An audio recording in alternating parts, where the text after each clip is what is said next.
ये बताइए कि आप हुकूमत को टफ़ टाइम देने के लिए तो सारे तैयार हैं, मुलाकातें भी हो रही हैं, एलामिया भी जारी हो रहे हैं, प्लान भी सामने आ रहे हैं, स्ट्रैटेजीज़ बनाई जा रही हैं। हुकूमत कहती है ये कोई मसला ही नहीं है हमारे लिए, जो चाहते हैं कर लें। ये अभी तक जो करते आए हैं उसमें कौन से कामयाब हो गए हैं? हुकूमती बयानिया बड़ा स्ट्रॉन्ग नहीं है शशि साहिबा? बहुत शुक्रिया मुर्तज़ा साहब। देखें, हुकूमत तो जाहिर बात है, एक तो वो पिट चुकी है ज़मीनी इंतखाबात में भी, अभी ये इस्लामाबाद वाली सीट पर भी, तो उनका जो है एतमाद वाला वोट भी किस तरह रहा, कि कौन से पापड़ बेलने पड़े उनको, ये भी दुनिया को पता है। चीज़ें मैनेज करनी पड़ी और धौंस धमकी जो भी है। बहरहाल अब जो है ये तो एक तो नहीं चाहते कि लेवल प्लेइंग फील्ड हो, जिसमें अपोजिशन भी अपने जो भी रूल्स हैं पार्लियामेंट्री आइन के तहत वो अपना हिस्सा डाले। पीटीएम चूंकि अभी बहुत ही मजबूत बनकर उभर आई है और ज़मीनी इंतखाबात में भी हमने बड़ी कामयाबी हासिल की है और अभी सेनेट में भी, तो उसके बाद जो है हमारी स्ट्रेटजी जो है अभी सेनेट चेयरमैन के हवाले से भी वो भी बड़ी ही कलेक्टिव विजडम के साथ हम बढ़ रहे हैं। तो ये हुकूमत को पता है कि पीटीआई को खास करके कि उनके आखिरी दिन है, गिने चुके हैं, तो वो अब बुखलाहट के आलम में ऐसा बयानिया जरूर बनाएगी। लेकिन इंशाल्लाह मैं समझती हूँ जैसे अवाम उनसे बेजार हो चुके हैं, खुद उनकी सफ़ों में भी खलबली है, उनके खुद मेंबर्स जो हैं वो अब उनकी पॉलिसीज में इनके साथ खड़ा नहीं रहना चाहते। लेकिन शशि साहब, चेयरमैन सेनेट को लेकर हुकूमत बड़ी मुस्बत कदम दिखाई देती है। वो कहती है जो मसला ही कोई नहीं है, पहले भी ये 3 साल रहे थे, अब भी ये रहेंगे और हमारे गिनती पे हैं लोग जिन्होंने हमें वोट देना, और इन्हीं का जो इत्तेहाद ये ले रहे हैं, ये इत्तेहाद लेके चल रहे हैं, इसी इत्तेहाद के अंदर से लोग होंगे जो हमारे साथ होंगे। तो अगर चेयरमैन सेनेट फिर इन्हीं का आ जाता है तो आपको लगता नहीं है कि ये एक बड़ा सेटबैक होगा और हुकूमत की डेफिनेटली एक पोजीशन मज़ीद स्ट्रांग हो जाएगी अगर ऐसा ही हो जाता है? मतलब उम्मीद तो रखनी चाहिए, लेकिन रियलिटी का भी ज़रा सामने रखना चाहिए। मुर्तज़ा साहब, अब देखिए इसमें डबल स्टैंडर्ड्स और ये बेईमानी ज़ाहिर होती है पीटीआई की तरफ से।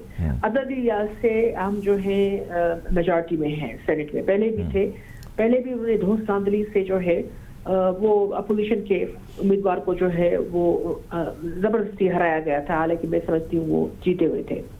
अभी भी अब ये सारे हथकंडे जो वो कहते हैं कि अखलाकी सारा दस लेते हैं, तो यहाँ तो इनका भांडा फूट चुका है।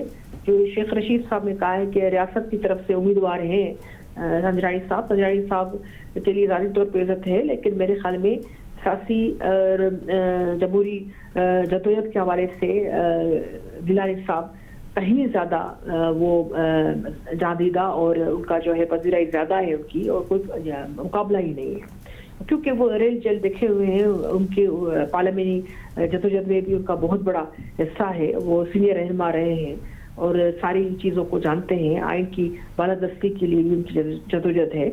अब ये है कि मुकाबला ये है, ये हम जीत चुके हैं और अभी जो उस दिन भी आप देखिएगा एक अददी पोजीशन भी खुद जो है पीटीआई की तरफ से भी जो यान पे तादी वो भी जरूर इंशाल्लाह यूसुफ रज़ा गिलानी साहब की पर्सनैलिटी को देखते हुए वो उनको वोट करेंगे। अच्छा, अब आप लॉन्ग मार्च करने जा रहे हैं, इससे क्या फ़ायदा और क्या ऑब्जेक्टिव्स हासिल करेंगे? लॉन्ग मार्च से यकीनन आपके पॉलिटिकल गेन्स तो होंगे, लेकिन लोग ज़रा बड़ी मुश्किलात से गुजरते हैं, मसलों से गुजरते हैं जब ऐसे मार्चेज़ या ऐसे गेट टुगेदर्स होते हैं या ऐसी गैदरिंग्स होती हैं। आपको लगता है कि ये आपको बहुत पॉलिटिकल माइलेज देगा? हुकूमत को आप घर भेज देंगी? क्योंकि तारीख ये इस चीज़ की गवाह है कि जिसके खिलाफ आज आप लॉन्ग मार्च कर रहे हैं और धरना देने जा रहे हैं आप लोग, इन्होंने ही पाकिस्तान की तारीख में लॉन्गेस्ट जो है वो धरने और लॉन्ग मार्चेस किए हैं, लेकिन उनको वो रिजल्ट नहीं मिल सका, गवर्नमेंट वहीं की वहीं थी। आपका इतना मुख्तलिफ क्यों होगा लॉन्ग मार्च या धरना?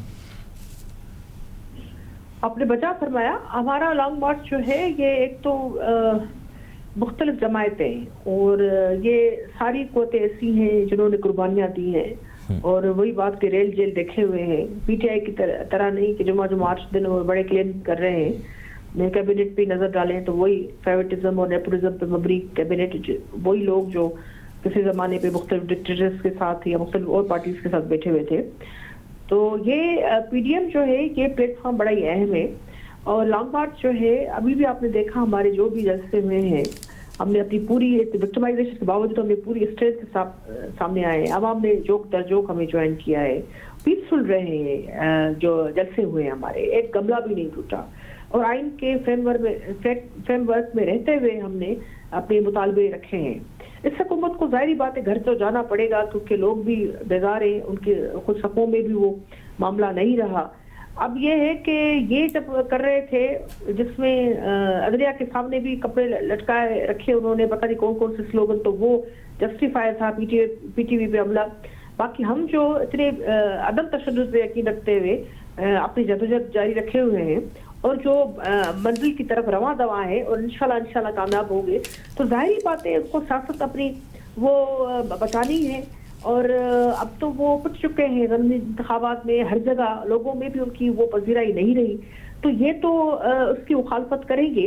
लेकिन हम कोई भी आइन की खिलाफ वर्जी नहीं कर रहे। आइन में रहते हुए हम अपने मुतालबात हैं, हमारा एहतजाज है, वो हमारा हक है, आइनी हक है, जमहूरी हक है, और उसी बिना पर हम अपनी जमहूरी जो दूसरी हमारी पार्टीज हैं, कुव्वतें हैं, और ये अच्छी बात है कि पाकिस्तान के लिए ज़रूरी भी है कि आप सारे सूबों जो नुमाइंदा जमायतें हैं उनको साथ लेकर चलें, ताकि कोई एहसास महरूमी न रहे, और मेन स्ट्रीम में आप सबको साथ लेकर चलें कि उनको ओनरशिप का जो है एहसास हो, चाहे वो पख्तूनख्वा से लोग हों या बलूचिस्तान से, सिंध से। तो मेरे ख्याल में ये गुलदस्ता है जो जिसकी बात जिन्हा ने की थी, उसी पाकिस्तान का ये मजहर है, ये जदोजहद, और उसका मकसद यही है कि हम जमहूरी रवैयों को और पार्लियामेंट की बालादस्ती को चाहते हैं। लेकिन शशि साहिबा, आखिरी सवाल आपसे, आपकी जमात के ऊपर और खुसूसन आपकी जमात के लीडरान के ऊपर बड़े संगीन किस्म के इल्ज़ामात हैं। प्राइम मिनिस्टर ने अपने फ्लोर ऑफ द हाउस के ऊपर एड्रेस के अंदर मुखातिब किया जरदारी साहब को, और उनके हवाले से उन्होंने जो जिक्र किया वो ज़ाहिर किसी से छुपा नहीं है। अली हैदर गिलानी साहब की वीडियो भी सामने आ जाती है, एक रात कबल जो हुआ उसके ऊपर भी नोटिस लिया जा चुका है। अगर आपके ऊपर या आपके लीडरान के ऊपर इलेक्शन कमीशन कोई ऐसा एक्शन लेता है, इन्वेस्टिगेशन चलती है, प्रोबिंग होती है, कोई चीज़ सामने आती है, तो आप इसी तरह जिस तरह आप इलेक्शन कमीशन का भी रिगार्ड कर रहे हैं, आप रिगार्ड करते हुए इसको एक्सेप्ट करेंगे और जो भी फैसला होगा उसको तस्लीम करेंगे, या आप उसको कोई चैलेंज करेंगे, कोई आगे बढ़ेंगे, या आप भी रिएक्टिव मोड में आके जो है आड़े हाथों लेंगे इदारों को और कहेंगे नहीं जी ऐसे नहीं है, ये बाइस्ड है? देखिए, कब हमारी लीडरशिप जो है वो प्रोपेगेंडा की जद में नहीं रही, तनकीद की जद में नहीं रही है। न सिर्फ तनकीद, लेकिन न किए हुए गुनाहों की भी सजा 13 साल जेल की सूरत में हमारी लीडरशिप में जो है फेस की है। आसिफ अली जरदारी साहब हो, दूसरे हमारे रहनुमा हो, अभी भी अपोजिशन लीडर, और वो वोट देने भी आए तो जेलों से आए वो, तो कटहरे तो उन्होंने जगह जगह लगा दिए हैं, क्योंकि वो सियासी मैदान में हमारा मुकाबला नहीं कर सकते, क्योंकि वो पोजीशन ही नहीं है पीटीआई की, वो विजन ही नहीं है, वो दूरदर्शी ही नहीं है, उससे मामला संभले ही नहीं। उन्होंने एक महीने में 6 दफा उन्होंने पेट्रोल की कीमतें बढ़ाई, कोई जस्टिफिकेशन ही नहीं थी। उनको अपनी पॉलिसीज को ही जो इम्प्लीमेंट करना उनके बस की बात नहीं है, टीम उनकी कच्ची और नाकाम, तो उनका विजन भी उसी तरह से ठुस। तो जाहिर बात है अब जो है वो हर मुमकिन कोशिश करेंगे कि यहाँ वहाँ से जैसे जुगाड़ करके आर्टिफिशियल वे में मैनिपुलेशन और टेम्परिंग से जो है मामला चलाए जाने दें, लेकिन वो दिन गए। अब इस तरह नहीं होता। हम बराबरी चाहते हैं और ये हमारा नारा भी है। हम समझते हैं कि विक्टिमाइजेशन की आड़ में ये इंतकाम की आग को ख़त्म किया जाना चाहिए। खान साहब को अगर ज़ाती खलिशें हैं तो वो उसके लिए जमहूरी तरीके से मैदान में आए। इस तरीके से मुख्तलिफ जो है कंधे इस्तेमाल या ख्वाहिश रखना वो बंद कर दें। इलेक्शन कमीशन जैसे इदारों को वो मुतनाज़ा मजीद मत बनाएं, उनको डिक्टेट करना छोड़ दें। वो कहते यानी वो इलेक्शन कमीशन कह रहा है हम जो है आइन के तहत पार्लियामेंट के राइट्स हम नहीं एक्सरसाइज कर सकते। खान साहब कहते नहीं, पार्लियामेंट एक तरफ हम जैसे ऑर्डिनेंस की फैक्ट्री बन चुकी है, इदारों को भी उस तरह जो है वो मनपसंद फैसले वो देने पड़ेंगे। इस तरह नहीं होता।